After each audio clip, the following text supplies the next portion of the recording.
Welcome to Timeless Wisdom with Dennis Prager. Hear thousands of hours of Dennis's lectures, courses, and classic radio programs. And to purchase Dennis Prager's Rational Bibles, go to DennisPrager.com.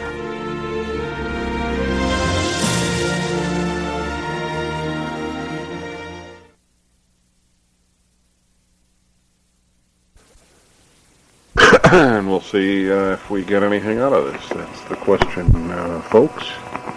And we don't know what the answer is.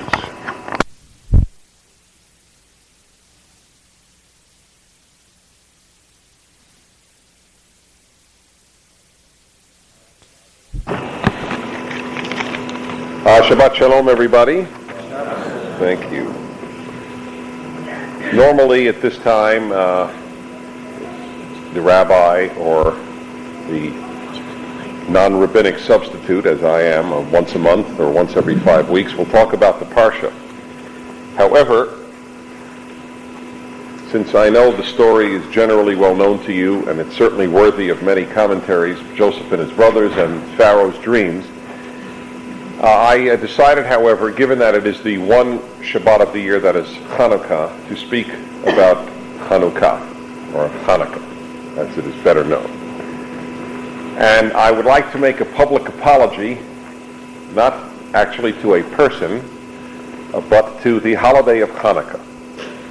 Because until I decided that I would speak about it and really study it, I had profoundly, and I mean profoundly, underestimated its significance.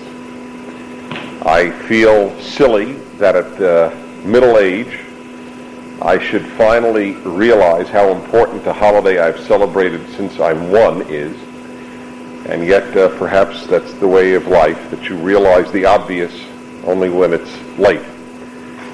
Anyway, lest others fall into the same trap as I, and I certainly don't assume that every Jew has, but I have long seen it basically as a minor holiday which got to be bigger thanks to Christmas.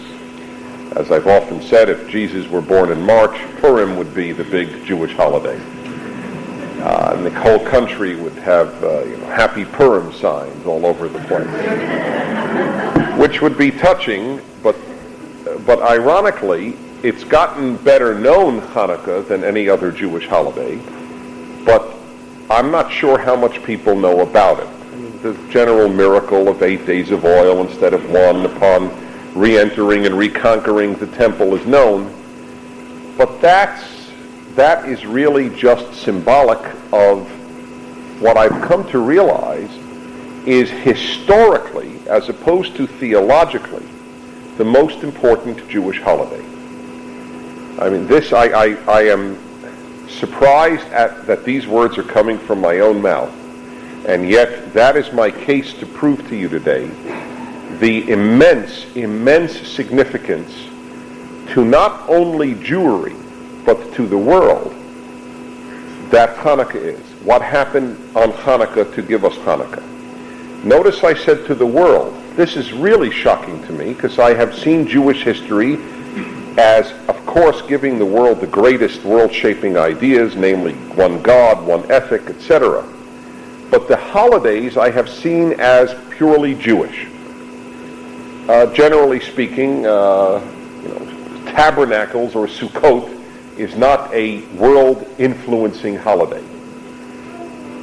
But this is, and lest you think I have made that up, I will do something I don't normally do. I will read to you a fair amount of sources today. I want you to leave as impressed with Hanukkah as I now am, and more knowledgeable than you came in. Let me begin, because I have quite a few. This is from the Encyclopedia Judaica, not known for being an apologetic for the Jews or for Judaism, certainly. Under Hasmoneans, or Hashmonaim, that's the family that led the revolt. And I'll explain what revolt in a moment, though I know many of you know. Well, I'll tell you right now. Let me give you the background so that it's all even clearer. The Greeks were dominant in the Middle East. One of their dynasties was in Syria, and it's known as Seleucids, Seleucids. The Seleucids are the Syrian Greek dynasty.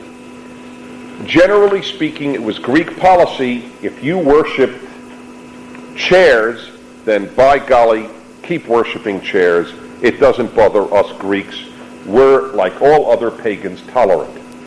One of the things that I will really hit on later is that when you're told, as the general phrase is, this is the holiday to affirm a religious tolerance, that is not at all what this holiday is about.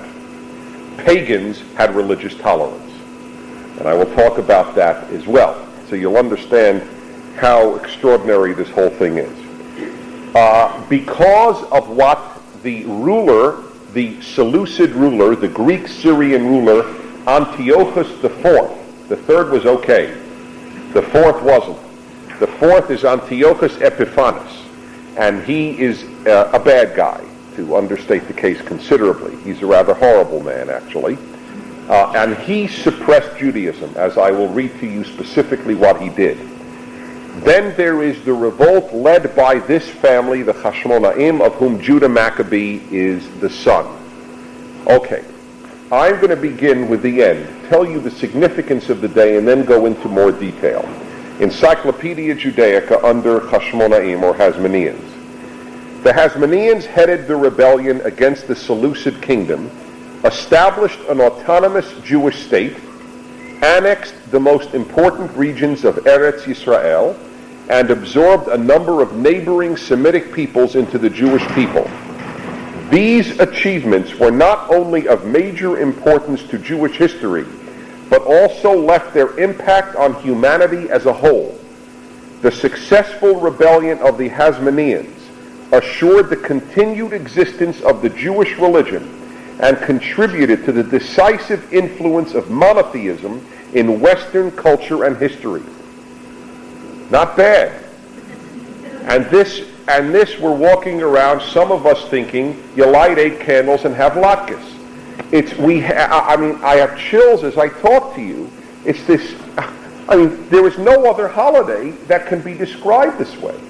Assured the continuity of belief in one God in Western history and culture, and assures the continued existence of Judaism specifically, and brings in many converts to Judaism, and expands the borders of Israel, and gives the Jews political autonomy.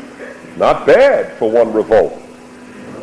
Through the policy of the Hasmoneans initiated after the rebellion, the Jewish people ceased to play a marginal role in history and exercised influence for generations to come. That's the Encyclopedia Judaica. Jeffrey Wigater of Hebrew University in his Encyclopedia of Judaism. The Hasmonean revolt and its aftermath were more in the nature of a revolution, drastically affecting both Jewish and world history. For the Jews, it meant their re-emergence on the world political scene as a sovereign nation to be reckoned with by local and global powers.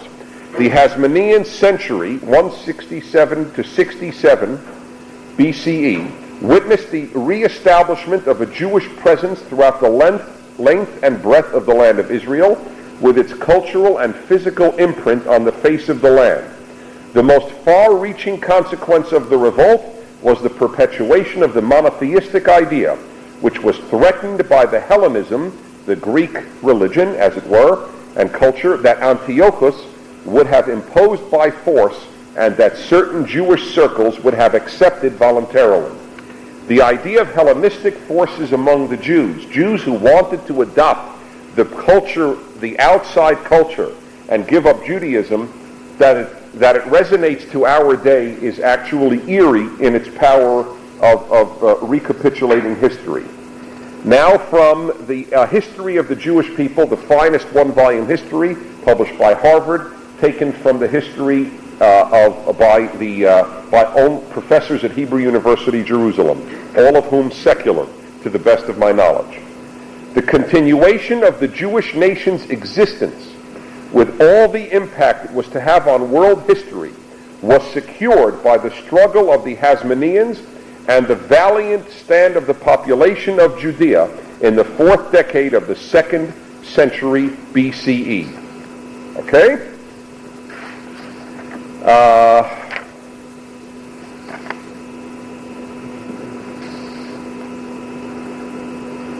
Antiochus's decrees and the indignation they aroused among those faithful to Judaism changed the entire course of Jewish history.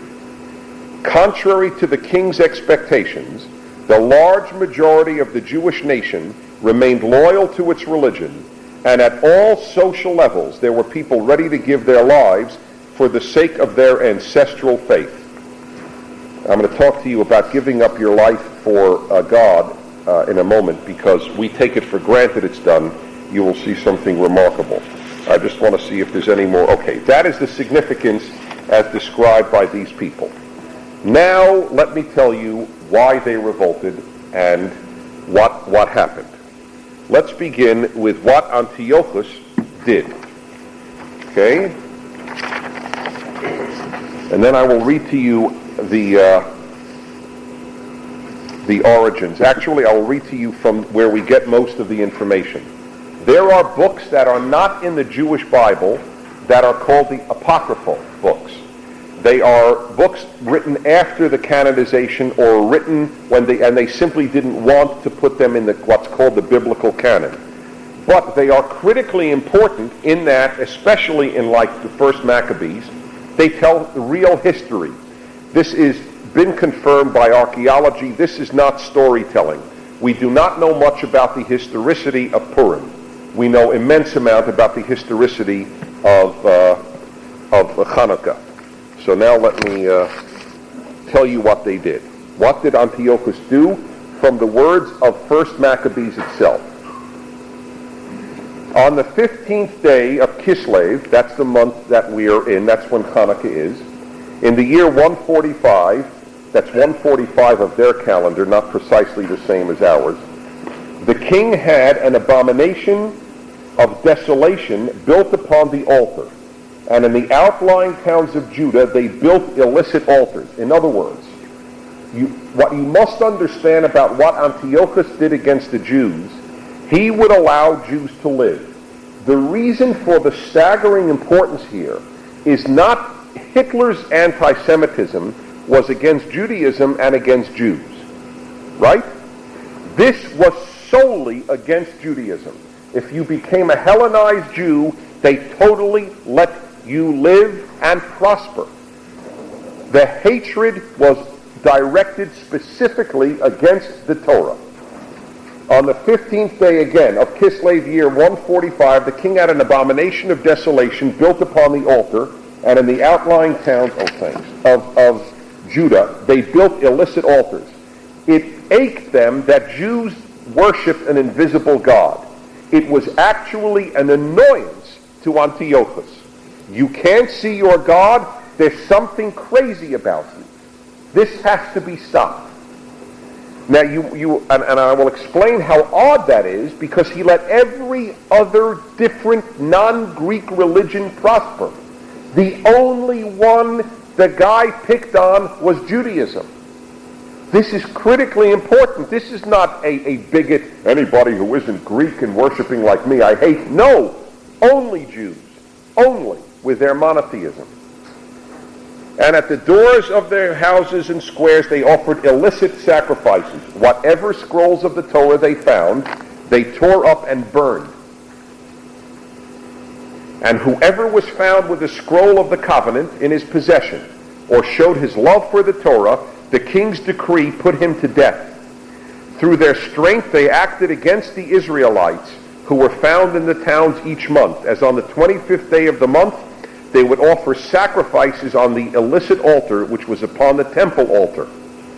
The women who had their sons circumcised, they put to death, according to the decree. Merely circumcising your son means you died. Hanging the babes from their mothers' necks, and executing also their husbands and the men who had performed the circumcisions. It's fascinating in the history of anti-Semitism how important it has always been to kill Jewish babies. It's just because if they live, they carry it on. And so a Jewish baby is as big an enemy as a Jewish adult.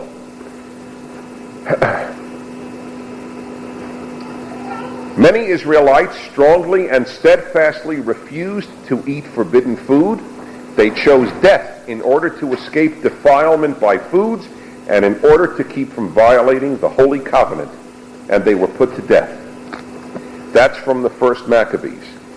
Then, so this is what Antiochus legislated, that none of these things be allowed. Now let me tell you another thing that Antiochus introduced into the world.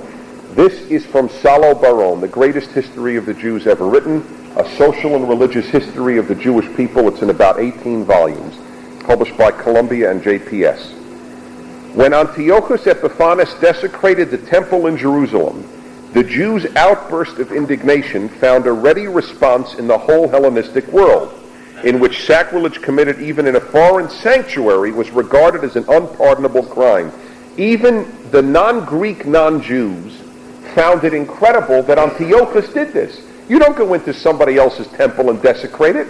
This was unheard of. The pagans didn't even understand. What does he have against the Jews? Why is this so important? To defend the actions of their king, the Antiochian publicity agents initiated a campaign. This was eye-opening to me. It shouldn't have been, since I wrote a book on anti-Semitism. I feel embarrassed that I didn't know this. But what are you going to do?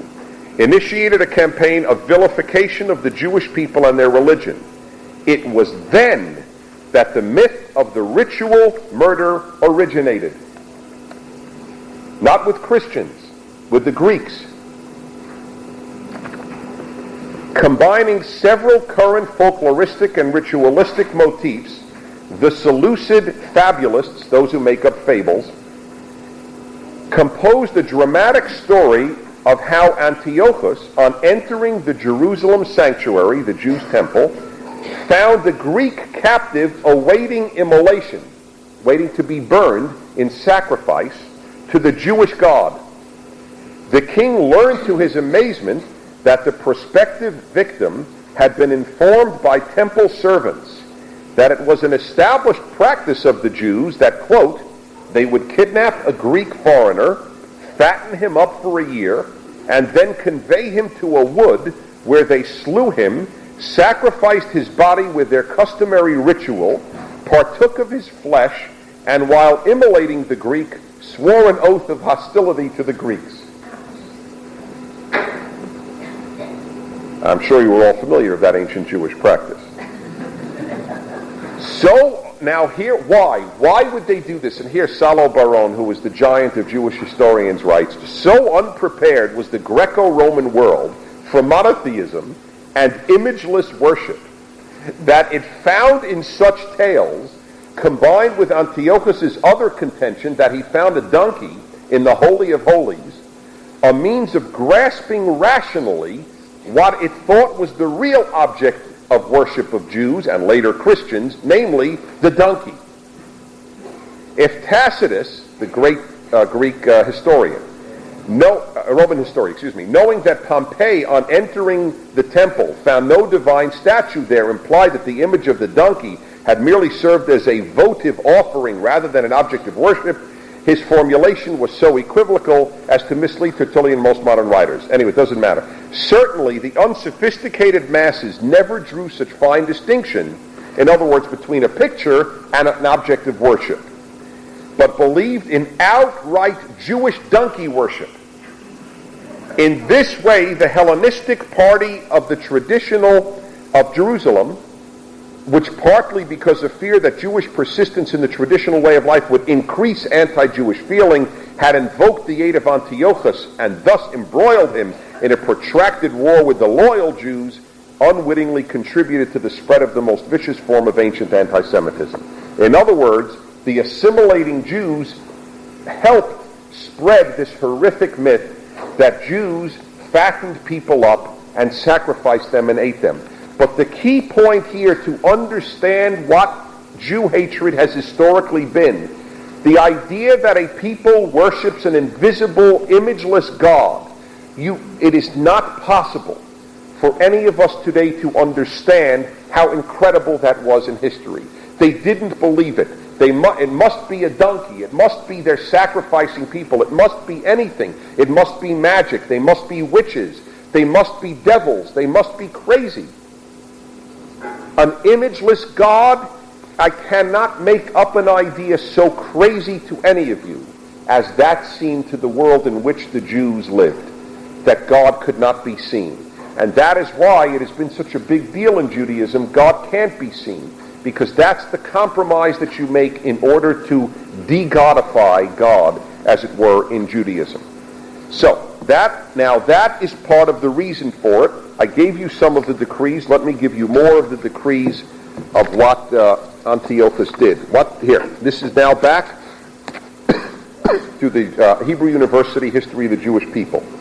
In 167, Antiochus took a decisive step. He forbade observance of the Jewish religion in Judea, and later also in other districts, and imposed the death sentence on any Jew who circumcised his children or observed the Sabbath. The authorities even forced the Jewish population to participate in pagan rites and eat forbidden foods, particularly pork. And the temple was desecrated and rededicated to Olympic Zeus. Let me continue, though, for the important thing of what is done here, that is pointed out.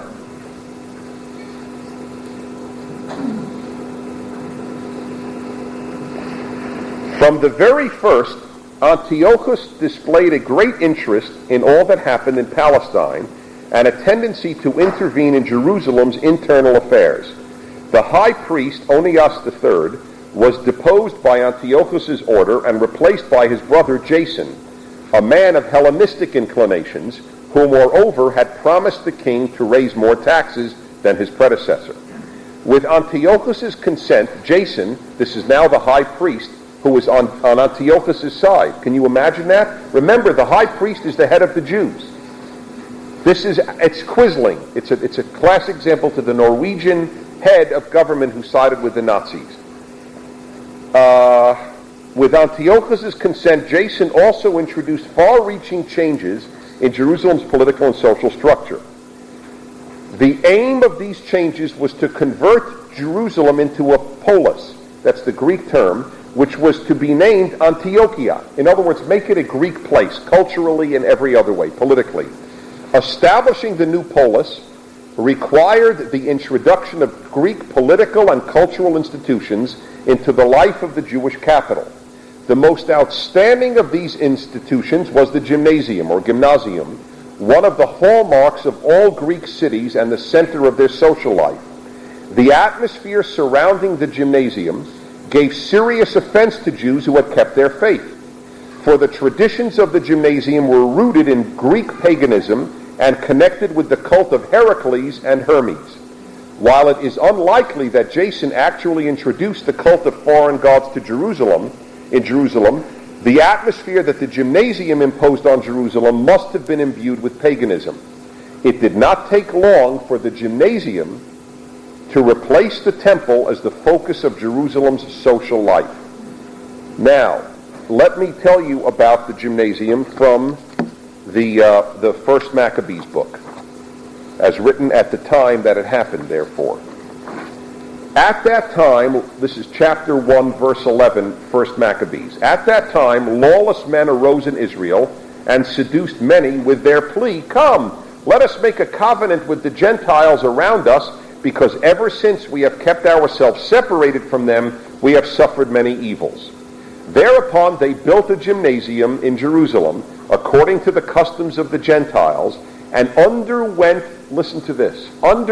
operations to disguise their circumcision, rebelling against the sacred covenant. They joined themselves to the Gentiles and became willing slaves to evildoing. It's very interesting phraseology of evil slaves. In a Greek, this is the commentator now on gymnasium. In a Greek gymnasium, all the physical exercises and sports were performed in complete nudity. Greek acceptance of nudity was in striking contrast to the attitudes of most of the non-Greek peoples, including the Jews. On the other hand, many peoples of the Near East besides the Jews practiced circumcision, but Greeks tended to view it as an unseemly mutilation, exactly as people in San Francisco now view it, which is leading an anti-circumcision movement in the country. And it is not odd that it would come from our most Hellenized city. A movement against it's mutilation, I'm told, just as the ancient Greeks found it. The idea that you would do something because an invisible God would want it, and you have a covenant with this God, and you want to raise the human being from an animal level is alien to that mentality. The Greeks are more natural than the Jews. Judaism is not natural. To be holy is not natural. To believe in an invisible God is not natural. I have emphasized this in the past. The battle with nature. Baron, who was not religious, says the difference between Judaism and every religion in the world, and I just read this last night, was that Judaism was the only historical religion. All other religions were nature religions.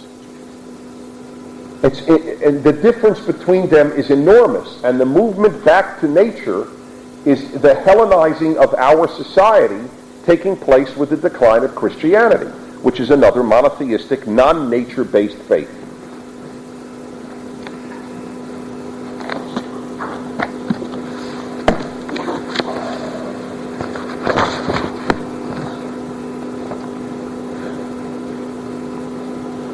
Why did the rebellion succeed? Oh, excuse me, before why did the rebellion succeed, let me read you this. Forgive me, there's just so many sources I have. Okay, yeah, more on Antiochus. Oh, I told you that, yeah, so what he forbade. Now listen to this. This is again from the Hebrew University professors. Polytheism is in general regarded as naturally tolerant. And it is a fact that Antiochus did not resort to religious compulsion in respect to other nations in his kingdom. The priests of the Babylonians and other nations continued to live their traditional religious lives and to serve their gods. Antiochus himself was particularly inclined toward the cult of Olympic Zeus, as is evidenced by the coins he struck. Now listen. But there are no grounds for assuming that this attachment induced him to humiliate other cults, with the exception of the Jewish religion, which he persecuted mercilessly. This is not rabbis speaking. These are the secular scholars of the Hebrew University in Jerusalem. Apparently, the long-lasting tension in Judea made the king realize that the Jewish religion, with its militant monotheism, lay behind the stubborn resistance of the Jews to the innovations that he wished to introduce in their country, and that this resistance endangered the security of his southern border. It also seems likely that his personality was strongly repelled by the Jewish religion, which contradicted his entire outlook on life. Other than that, he liked us. This combination of power politics and personal revulsion from Jewish monotheism offers an explanation of Antiochus's new policy. It's a revulsion at monotheism, which underlies ultimately Jew hatred historically. And to this day, it is the culture war, I am convinced, the basis of it in America today. Antiochus's decrees. Well, I read you that part about the significance. Now, a few more things. Why did it succeed? The outcome of this conflict, in military and political terms, was determined by a series of internal and external factors. Perhaps the most important of these was the boundless loyalty of the Jewish masses to their religion. The ideals that had evolved in Jerusalem and Judea during the centuries preceding the persecution had penetrated to the masses of the nation. The Torah had become part of the everyday life of tens of thousands of farmers in Judea and was regarded as an essential element in their existence. This spirit inspired the ranks of the insurgents with an enthusiasm and confidence that stood them in good stead in times of trial. It is incredible that the Jews won. The prayer in our prayer book, you gave numbers and little ones, strong to weak people, is true. It's historically accurate that the Jews should not have won against Greece. I mean, this is, if you look at it, it does defy explanation. But there is one critical point needs to be made about what the Jews did and what they were willing to die for that will really, again, show you a moment the uniqueness of Judaism. Here it is. The wholehearted and uncompromising dedication of the Jewish masses, again from the Harvard history, the Hebrew University, to give their lives for the, and all its, again, contrary to the king's expectations, the large majority of the Jewish nation remained loyal to its religion, and at all social levels there were people ready to give their lives for the sake of their ancestral faith. The wholehearted and uncompromising dedication of the Jewish masses to their beliefs was deeply rooted. Even in earlier times, the Jews had proved that they would not hesitate to sacrifice their lives when the religion commanded it. But now get this phrase, for the first time in human history, the world witnessed a spectacle of mass martyrdom. The deeds of the martyrs and the devout in these times of religious persecution were to become an example for Jews and non-Jews in all ages to come. There is no pagan, in other words, no one in the world, because the whole world was pagan, who would die for his religion. It would have been considered idiotic. Oh, you don't like my Babylonian god? I'll take your Greek god. That was the attitude that prevailed. You win the war, your god gets my worship. The idea was, since gods are in nature, when nature wins, that god must be right.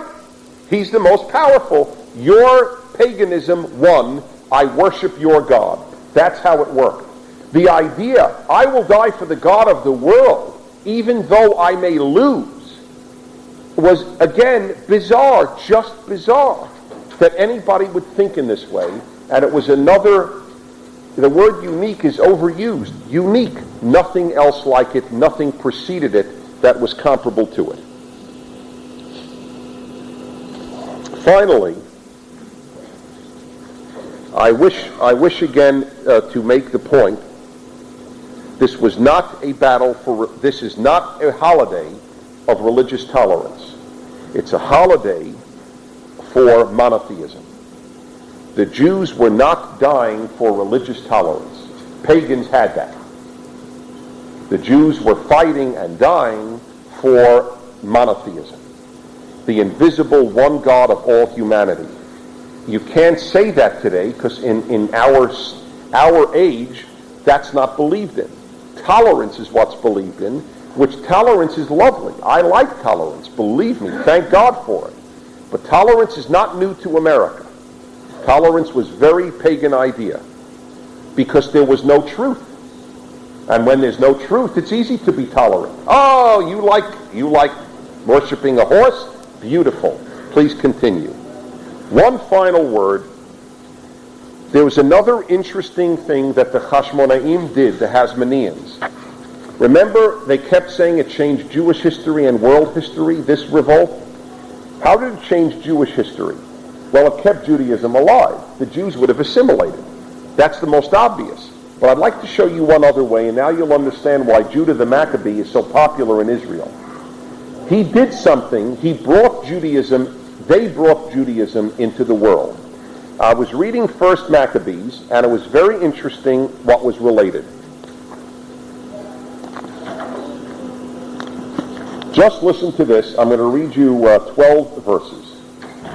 This is Mattathias' guerrilla campaign, chapter 2, verses 27 to 41. He's again from the family of the Hasmoneans. Mattathias cried out throughout the town in a loud voice, "All who are zealous for the sake of the Torah, who uphold the covenant, march out after me." Thereupon he and his sons fled to the mountains, leaving behind all their possessions in the town. At that time many went down to dwell in the desert, seeking justice and vindication. They and their children and their wives and their cattle, hard pressed by their persecutions. A report came to the king's men and to the forces in Jerusalem, the city of David, that men who had violated the command of the king had gone down to the hiding places in the desert. In other words, Jews had fled against the command of the king. With a large force they pursued them, and on coming upon them, they encamped and formed in battle line against them on the Sabbath day. The Greek forces came to fight the Jews who were hiding on Shabbat, saying to them, "Come out to us and obey the word of the king, and we'll let you live." Again, this is not Nazi anti-Semitism. This is pure anti-Judaism. Violate your Sabbath, join us, we won't touch you. They, however, replied, the Jews, "We shall neither come out nor obey the word of the king to profane the Sabbath day." Accordingly, they advanced quickly upon them in battle line, but the Jews neither replied to them, nor hurled a stone at them, nor blocked the entrances to their hiding places, saying, "Let us all die in our innocence. Heaven and earth bear witness over us that you condemn us unjustly." It's so pathetic when Jews appeal to justice with these people around them, as if there is an ear that can hear this sort of complaint. It's very sad. Not just Jews, anyone crying out for justice when people are coming to butcher you. At any rate, they didn't fight back because it was Shabbat. The writer, I suspect, is not pleased with that, and you will see in a moment. They attacked them in battle line on the Sabbath. They were killed with their wives, their children, and their cattle, to the number of 1,000 human beings. When the news reached Mattathias and his friends, they were deeply grieved over the victim's fate. They said to one another, "If we all do," now I'll show you another way in which he changed Judaism.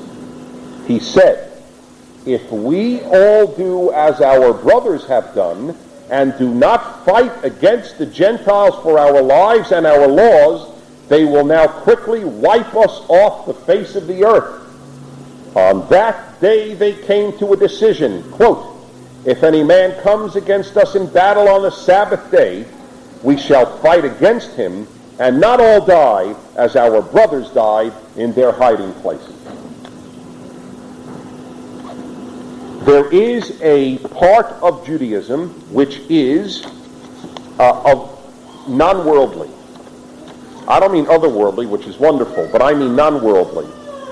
And just like our Hellenizers exist among Jews today, your local Jewish professor at your university, so too our Jews who would not fight and die on the Sabbath exist. They are the Jews in Israel, for example, who, and their followers here, who will say, "Oh, we don't need an army. If only all Jews studied Torah, then we would never be killed." The reason that we celebrate Hanukkah is, ironically, among many other reasons, to celebrate the attitude that you live in this world and you fight in this world.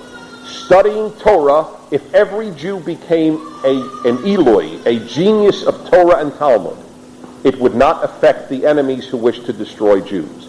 You still have to bring out your rocks to fight them back. And that is a massive change in Jewish history that these Hashmonaim did. And so I leave you, my friends, with the realization that Hanukkah changed history. And we ought to know that next time we light the candles. This really is a holiday of lights. We lit up the world with an idea which, if it embraced, would be a beautiful world. In the meantime, they're just 8 small lights that we fight for. And as they had to do, we better fight for it. Thank you. Shabbat Shalom.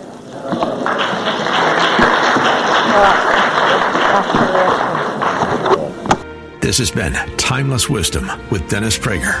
Visit DennisPrager.com for thousands of hours of Dennis's lectures, courses, and classic radio programs, and to purchase Dennis Prager's Rational Bibles.